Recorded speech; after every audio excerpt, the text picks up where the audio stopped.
started writing Food for the Archons as a book of despair after watching my father die in 2013.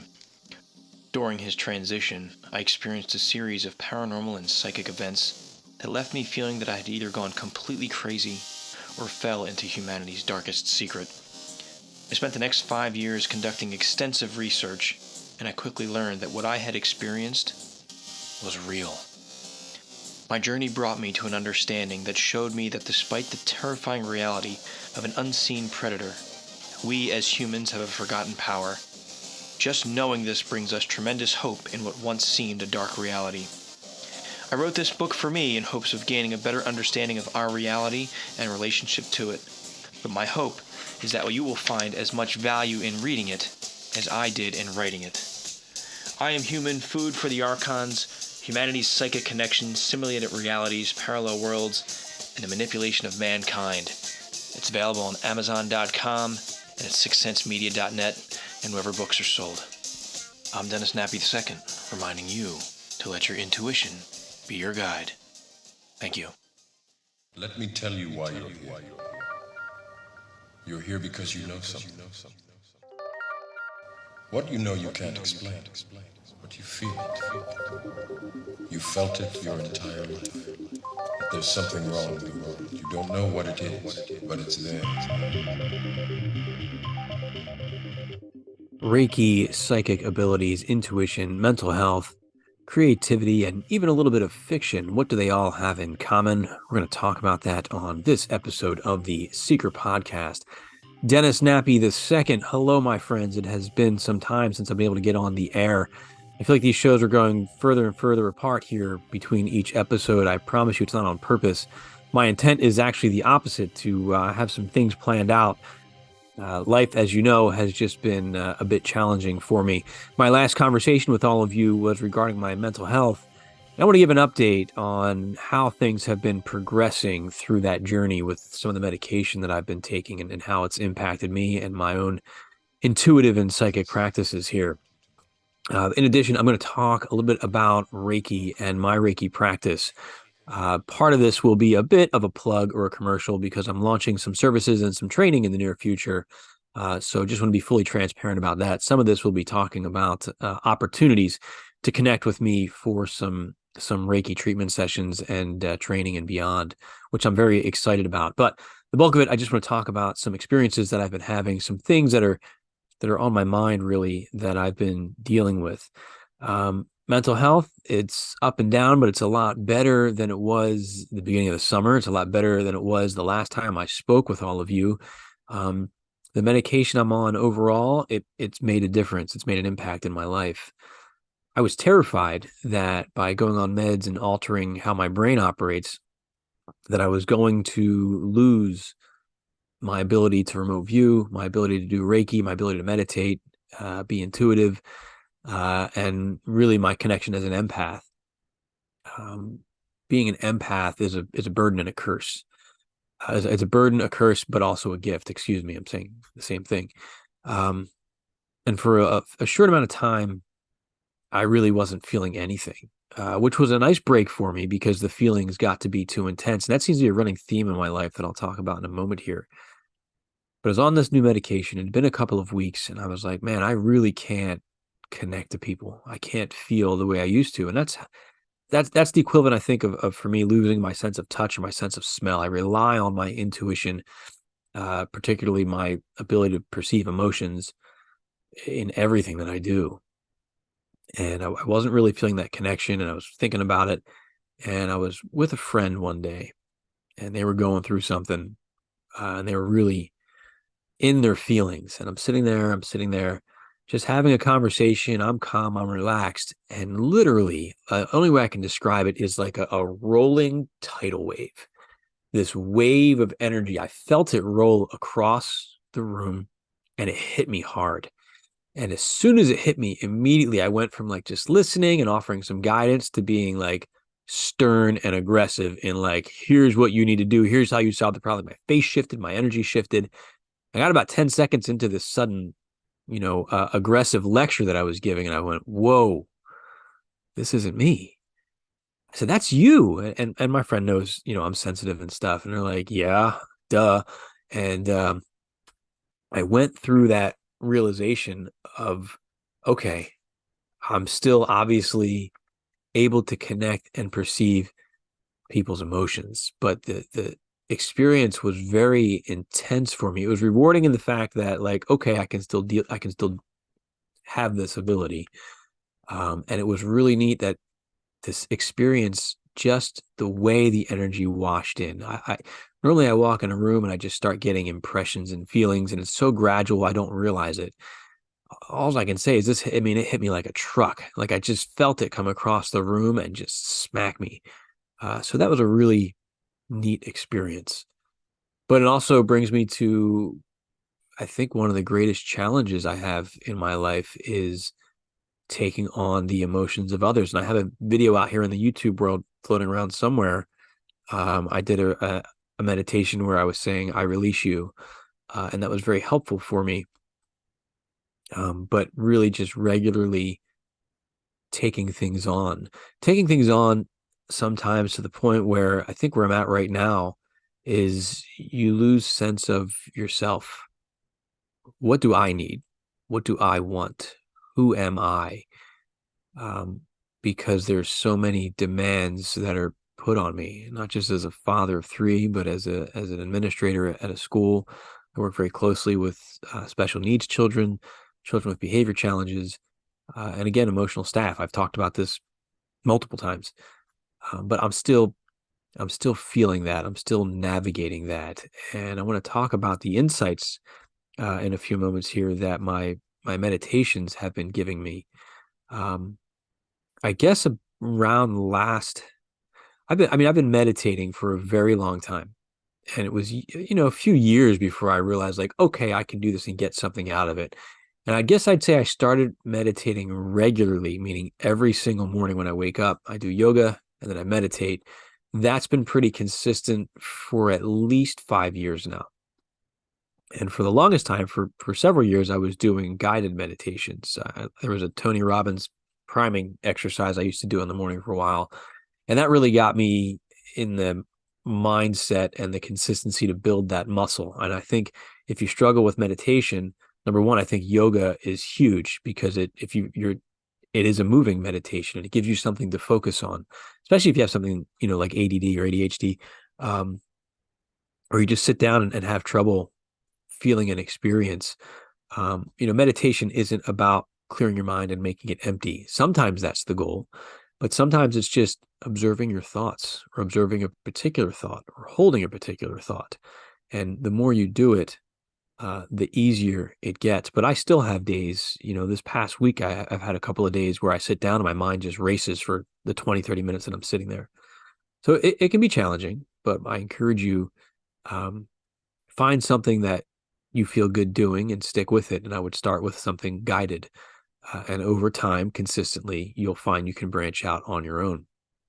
So I guess it was about maybe a year ago, just about a year ago, I shifted and I started experimenting with Reiki self care. As a Reiki teacher, I encourage my students, and I was encouraged always to do Reiki on yourself every single morning. And, you sit down and you're meditating. There's different Reiki specific meditations. But one of the things I fell in the habit of doing was administering Reiki to my chakra points. And I noticed that when I go through my chakra points, I was getting a much deeper connection and much more insight into myself. And over the past year, these experiences have gotten stronger and more profound, and have been incredibly insightful and enjoyable. And I'm learning a lot. And in addition to that, my Reiki practice, my ability to give a Reiki session has has improved. My performance as a remote viewer has also improved because I'm getting just more and more comfortable in those altered states and what I am capable of doing when I'm in that state of awareness. And I want to share some examples here of some of the things that I've gone through with my meditations. One of the most valuable tools I have that is journaling. I try to journal after every meditation. I don't catch every one, but my journaling has improved drastically. My ability to recall an experience, it's kind of like remembering a dream, has gotten a lot better as well in recording this information. And one of the things I started doing, it's a very simple tool, but it helps me to visualize things as I'm recording them. And I don't know, I just feel a deeper connection to it. As I'm recording things, what I do is I have different color pens now that I use in my journals. And so when I'm at my crown chakra, I'll use that purple or that indigo, and then moving down through each respective chakra point, I write in a different color, and I draw a little wheel of energy next to each bullet point that I'm recording for each chakra with the information that I'm getting or the experience that I had. And sometimes I don't get anything at certain points, and that's fine. It's not anything I need to know in that particular day. And I've been sketching. I'm a horrible artist, but I'm starting to get visuals now. I've never been one that gets visuals, and now I'm having experiences that in some cases feel fully psychedelic. They're fully immersive. And that's been a really rewarding experience for me to get into that state of consciousness and to start visualizing and seeing things, and then to have it be meaningful to me as well. And just the other day, I'm sitting here talking about how hard it is being empathic. And I want to read one of the journal entries, just a piece of it that I experienced and I wrote down. And I saw a cage up at my crown chakra. It was a black cage, and inside there was a purple light, purple like fuzzy orb in there. And I wrote, "My light is in a cage. There's so many life forms drawn to it, drowning it. The light expands, but at its core, the cage is still there, with the center and source still trapped. I ask how to be free. Diminish the light. Stop projecting and just listen." As I'm watching this experience, I also saw come to this cage. It was like one of those zombie movies, zombie hordes, just this mass of bodies, just these brown forms just come like cover the cage and the light that I was projecting. And it describes lately how I've been feeling. I feel pulled in so many directions through my job. There's just a constant demand, a constant need. So many people have these emotional needs and these emotional challenges that I'm stepping into to try to solve. And it's blocking me from my own ventures, my own light. I find I get so focused on helping other people. And when I help people, I'm stepping into, and I've said this before, I'm almost taking on their problems. I take on the emotion of the problem, and then I find ways to try to solve it and fix it. Challenges with that is sometimes people don't want you to step in and solve their problem. So that's a boundary I've had to learn over the years. I need to determine first, what do you want from me? Do you want me to just listen? Um, the other challenge for me is when I take it on, well, I'm taking on that emotional baggage, and it's very draining. And I feel that the more you project that light and that energy without proper defenses, the more moths are drawn to the flame, so to speak. And that was what this visual showed me. Now, we can look at this and say, you know what, that was just the way your subconscious is interpreting things you already know. And I'm thinking with my remote viewer hat on, we do remote viewing sessions where we're blind. We don't know what the target is. Therefore, there's no way our conscious mind can step in and put an overlay in there.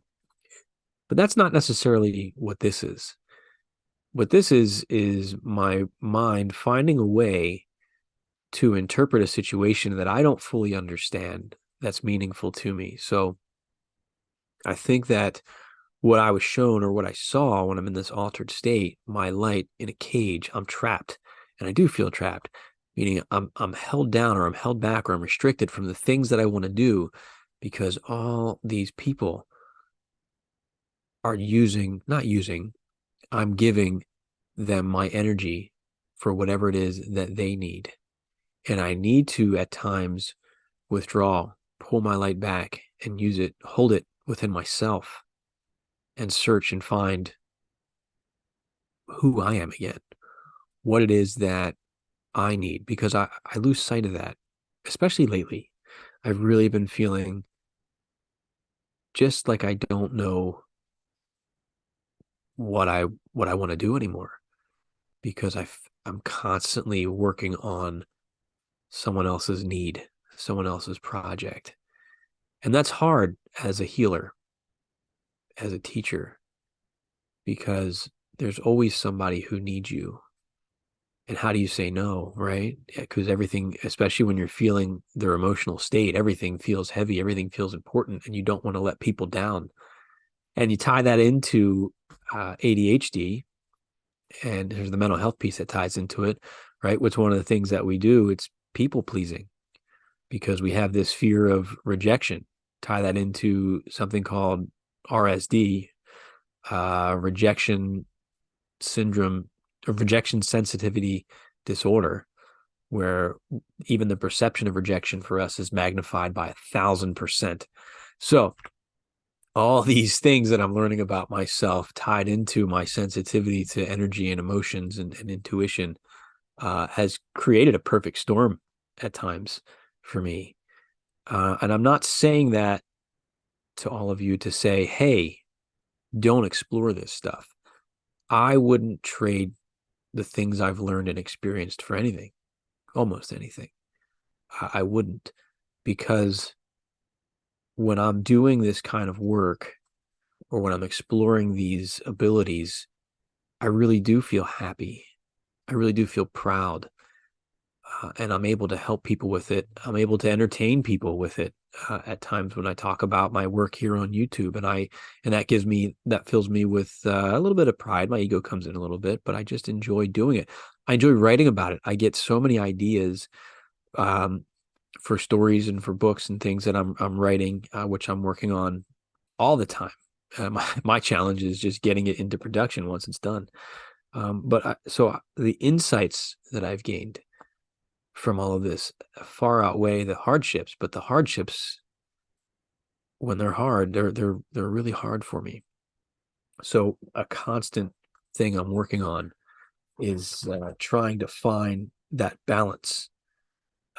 Just looking through, I mean, it's been a theme over the last 2 weeks, several different drawings that I've come up with of like me in a cage at different chakra points, just continuing to call those moments of reflection for me. Really come to value um, these Reiki meditations that I've been doing.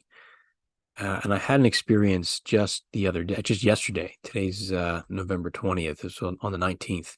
I had this experience. I'm going to share a little bit of it. But as soon as I closed my eyes, I started getting this visual. And it was a absolutely beautiful thing. It was like this brown volcano-shaped mountain. And coming out of it was this perfectly yellow, intense light.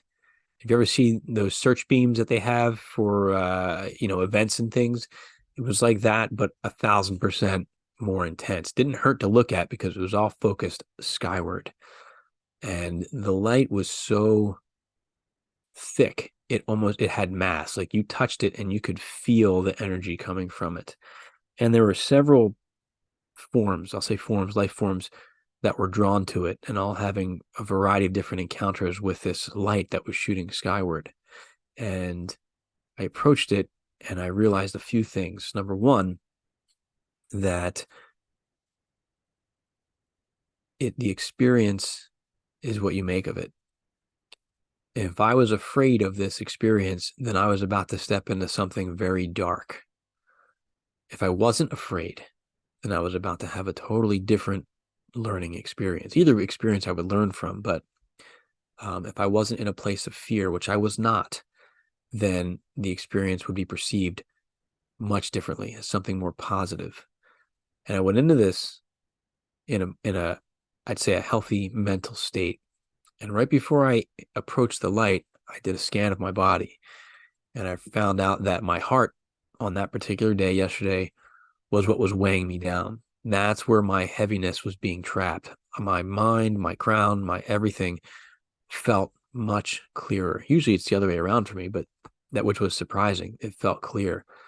So I stepped in and I realized that those lower heavy energy points stayed and everything else lifted upwards into this light.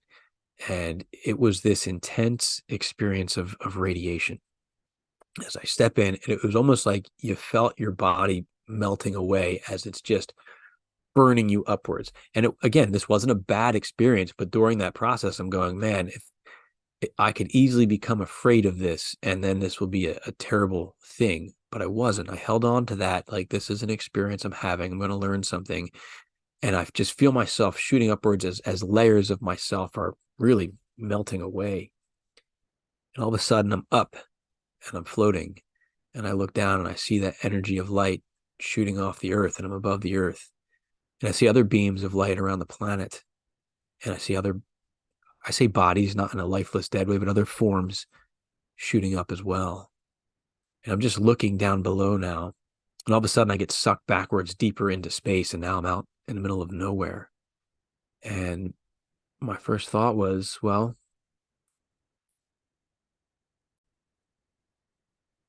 I'm alone. I'm out here in the middle of space and I'm all alone. And then fear kicked in and I was afraid. But it lasted not even a second. And then I realized all of the fear that I'm feeling has nothing to do with me. Every fear that I had inside of me was tied to someone or something, quote, back on earth. Had absolutely nothing to do with me. It was a worry over someone else's problem. None of it was me. And I let that go. And for a moment, there was nothing. I was free. And it was so light and it was so incredible to just be floating like that and to not have a worry, to not have anything to be afraid of. And then in a second, I got sucked into this. This sounds like a sci-fi movie, right? But this was a really cool immersive experience. I got pulled backwards into a wormhole. And all of a sudden, I started bouncing between these different worlds. I kept seeing these different scenes, like 3 or 4 of them, beautiful areas. I end up here, end up there. And then all of a sudden, I popped back and I was at the base of that brown volcano of light again, just laying there. And then I went on and had, other things that I explored, which I'm not going to share here, but I did get to go explore that portion of my heart where I said felt heavy and was given some pretty cool visuals and some work that I needed to do to clear some things out. So why am I sharing this? I'm sharing this again because I want to promote meditation. And everybody has different experiences when they meditate. You may not ever have an experience like I had. I may never have an experience like you have. I want to just stress that that's okay. There are days, one of the things I'm learning now too, just learning. There are days that I sit down and those are the experiences that I want to have, right? The full visual psychedelic. I'm out there exploring the universe and getting all these cool messages and communicating. That's my goal every morning before I go to work. Most mornings I don't get that deep. And I found I was starting to feel disappointed.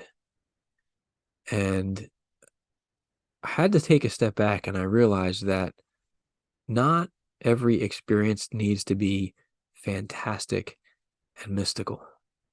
I need to just go with what's coming through to me because that's what I need in the moment. And sometimes it's very basic things that I'm going through where I'm thinking about a problem at work. And I tell myself, I don't want to deal with work stuff here, but I need to go through whatever keeps cycling through my body and my mind to clear that so I can problem solve it and be gone with it because that's weighing on me. That's weighing in my psyche and my aura, whatever you want to say. So I've come to embrace those meditation sessions that feel mundane and boring. They're never mundane or boring, but the ones that feel less fantastic, right? This was a pretty cool experience I had here. Not everyone is like that. Some days I just go in and I'm not getting much. So I just go through where I feel Reiki is needed, and I administer Reiki to those chakra points, or I'll just start head to toe or toe to head and give myself Reiki. And sometimes I get sucked into this awesome experience, and sometimes I'm just given Reiki because I need energy, and that's the extent of it. And that's okay. So I've had to become comfortable with what I was initially considering a failure. I've come to realize that it's not, because I'm still having an experience. I'm still doing the work. I'm still giving energy and Reiki where it's needed. And it's been very helpful to me. In addition, through going through that every single day through my Reiki practice and working on myself, it has helped me to improve and have a better set of tools to navigate when I'm working with someone who needs Reiki.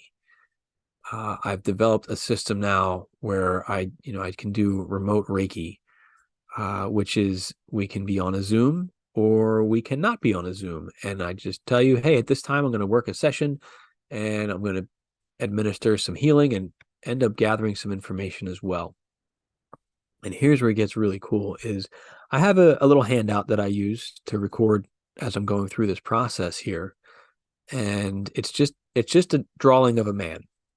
It's got the front view and the back view. And as I go through this now, and I'm actually probing the different areas that I'm working and using my different color pens, because that's been a lot of fun with the pens, I find that it becomes a very similar process for me to remote viewing in terms of how I'm getting data, how I'm getting information, how I'm recording it. Now, it's different from remote viewing, obviously, because I'm not going within the structure and the protocols, but there is a structure and a protocol that I'm developing as part of my Reiki practice when I go through things. And I've gotten very good feedback from the people that I've worked with on this as well. It's been very rewarding for me to sit down and go into one of those sessions and just navigate and just see what comes back. So I've really been enjoying that. So of the things that this is my commercial piece now here, but the things that I'm offering through Sixth Sense Reiki, you can find it up through my website, sixthsensemedia.net, and then there's a Reiki tab. You click on that and you can click on schedule a Reiki session, and it'll have some information about the 3 services that I'm offering right now. And one is a full Reiki session through Zoom right now. We'll connect about an hour long, go through the whole session with you. The next one is a chakra clearing session. It's about 30 minutes where we'll connect through Zoom and I just go through your chakra points and, administer Reiki and see what else comes through during that and create some clearing for any blockages that may be in there. And then the last one is a remote session where we don't connect through Zoom, but I sit down and I'll perform a remote Reiki session. And that's where I'm recording all that data on that sheet, which I can then send out to you once the session is over. That will hopefully give you some insights into whatever it is that you're working through, that's going on within your body, within your psyche. So that's what I have right now in terms of services that I'm getting ready to launch. And you can find more information about it. Again, go to sixthsensemedia.net and click on the Reiki tab, and then you can go through scheduling. There's a form that you fill out, and then I'll reach out to you through email, and we can discuss any other details that we need to. But sixthsensemedia.net will get you there. And again, it's been just tremendously rewarding for me.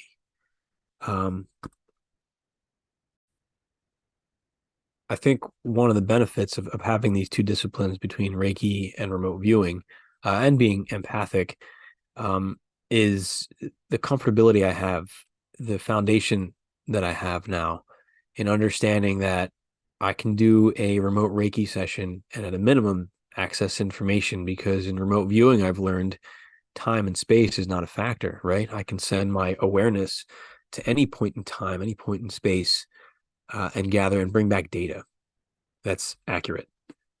So it's the same thing with a Reiki session. So you could be sitting in Australia and I can sit here in Pennsylvania in the United States and still connect with you.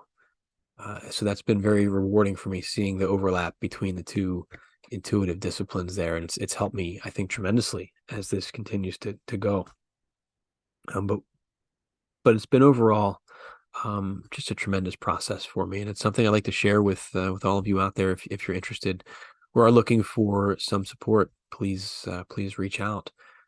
Some other things that are going through my mind in terms of creativity with Reiki, with meditation, with the work that I do. Obviously, I have a very creative side with my books, with my writing. Um, I've gained a lot of ideas that I'm putting into some of my work here as a writer, which has been a lot of fun to explore. For those of you that read my first work of fiction, it's a very short read called The Hive, the part one, The Virus, the Infected, and the Immune. That was inspired by Edward Reardon's QAnon sessions. That and COVID. Combining those two things, my conspiracy brain was running crazy, and I wrote this book quite quickly, actually. And I've been working very hard on book 2 since the summer, and I'm probably 500 words away from being done with the first draft of book 2, so I can work on getting that out. This book is much, probably about 50,000 words for this one, so I guess it should qualify. Barry just makes it in as a novel. But I'm excited about this project, exploring more consciousness and awareness and a whole bunch of other neat themes that I'm working into it. So just a teaser on that one coming out. But I'm thinking about lately Dolores Cannon. She's been showing up on my YouTube feed. And she is a woman who she did a lot of channeling work throughout her career and came back with these fantastic stories about the afterlife, about the soul before it's reincarnated, creating these contracts with people and planning out how your life is going to go for your karmic lessons that you need to learn. And she's also encountered or shared stories of past lives of people living on other worlds as other types of beings and the experiences that they've had. I haven't read all of her books, but at a minimum, I found that work to be so incredibly entertaining.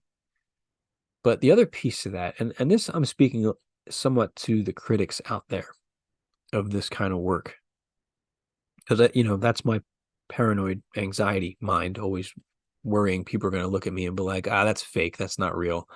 I know that it is, but I meaning I know that it is real.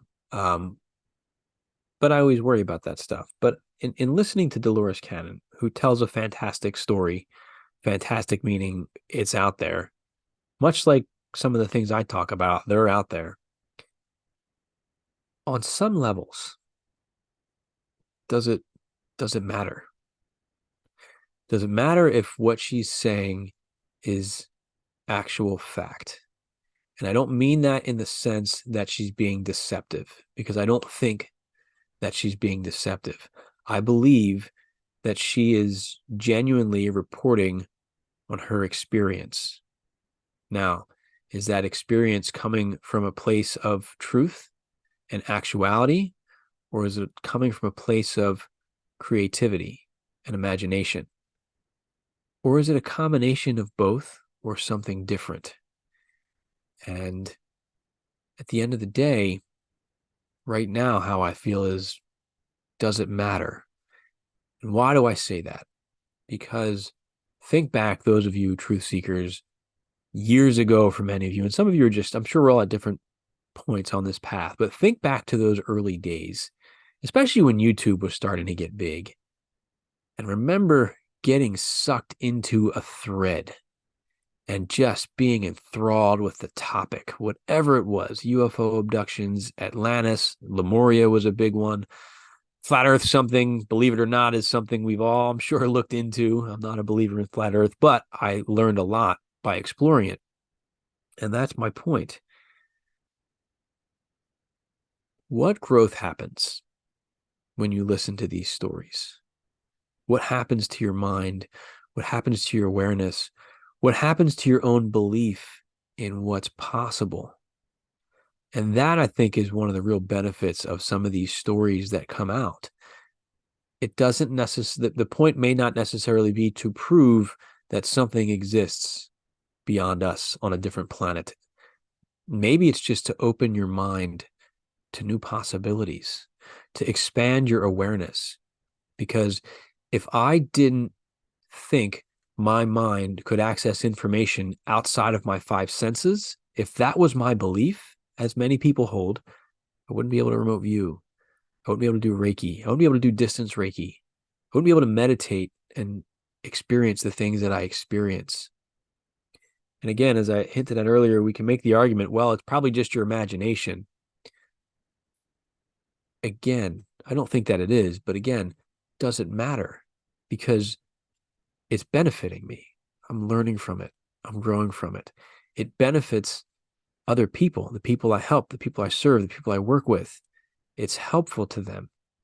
So does it matter? On some levels, yes, I get it. It does. But I think there is so much to be gained. As I say at the end of every podcast, keep an open mind, right? When our minds are open to what's possible instead of closed to what the limits are, I think we can have a whole new set of experiences that can be incredibly insightful and rewarding to us. Perfect example, and I don't mean this to be a plug, but my book, Food for the Archons, which was, one of my biggest projects that I've done. That book started after my dad died. And that book, when I started writing that book was a book of despair, as I said in the commercial at the beginning of this podcast. But I was done. I fully believed with everything in me that we were nothing but cattle and there was nothing we could do about it. The whole prison planet thing that a lot of us have gone through. That's why I encourage people, if you pick up my book, to read it all the way through to the end, because you can see the shift as I went through this very dark, long, dark night of the soul. You see my state of despair. You see my fear as I'm trying to prove that we're just a food source. And yet there's a thread. There's a spark that carries through the entire book. That spark was initially our energy, right? That energetic food source. But the more I learned about this spark, the more I realized what it was and what it allows us to be capable of. So that book that started with pure desperation ended with hope. How did I get to that point? It was through Reiki. When I was at one of my lowest points, I was signed up to get my Reiki 1 attunement. And I've probably mentioned this on the show, but I went into that class, number one, thinking Reiki was a joke. And it was just some sales gimmick. I had no idea what it was.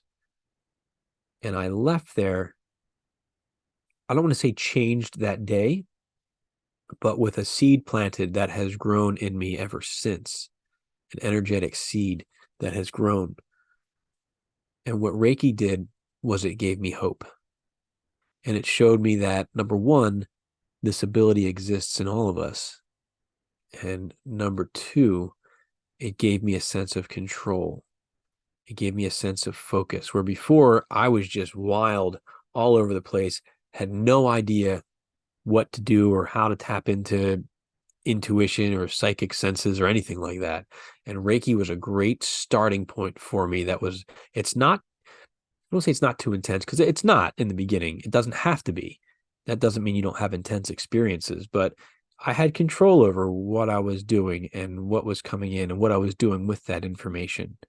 And it was helpful to people in the process and healing and comforting and just overall very rewarding. So it was Reiki that really gave me that foundation and hope. And then years later, I stepped into remote viewing, which gave me, I'd say, more control over some of the things that I explore and that I do. So overall, it's been an incredible experience. So I'm sharing this because I think we have tools. It takes work to hone that skill set, to improve upon those tools.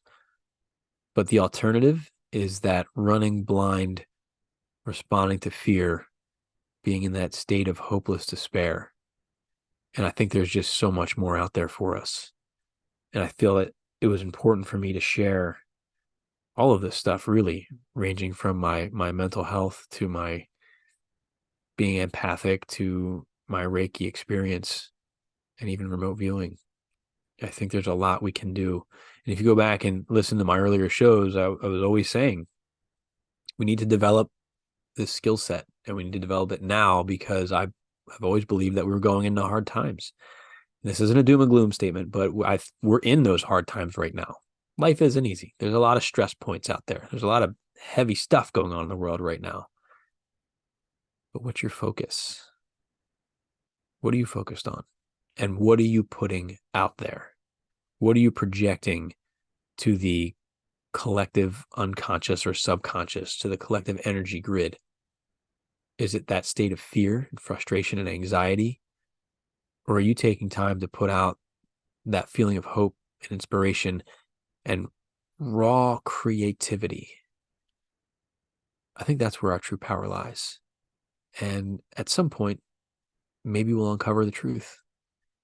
Or maybe at least we'll have an experience that we can learn from and grow from. All right, friends.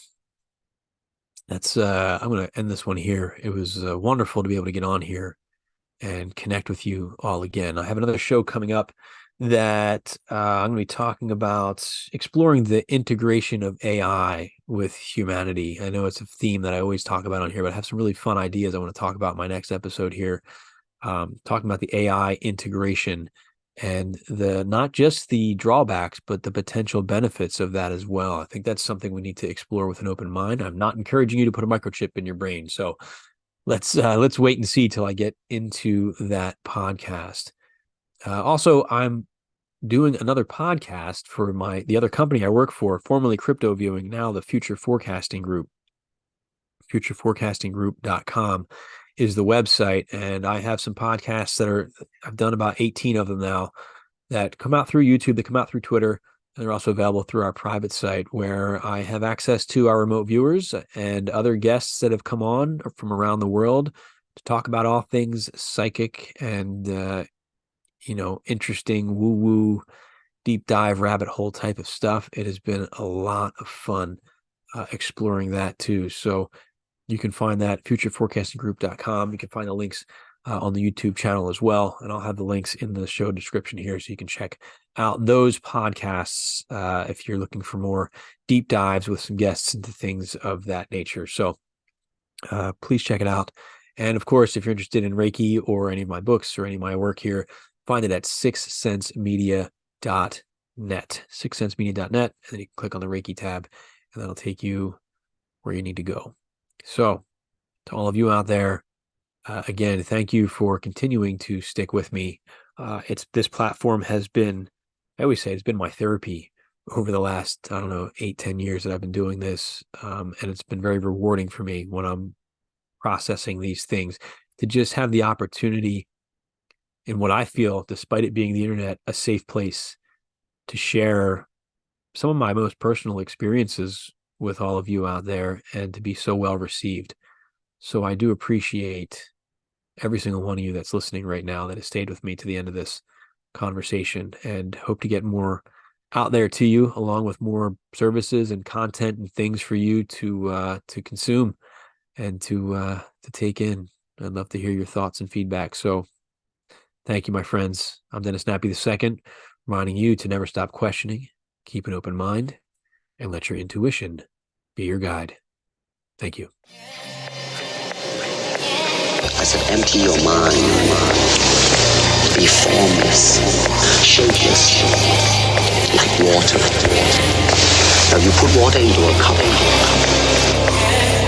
It becomes the cup. You put water into a bottle, it becomes the bottle. You put in a teapot, it becomes the teapot. Now water can flow, or it can crash.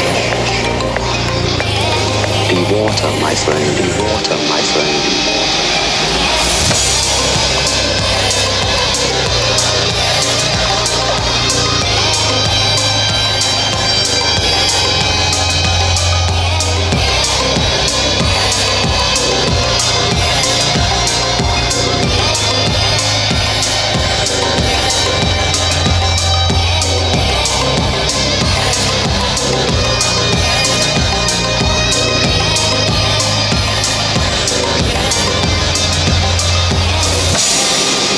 water, my friend, my friend.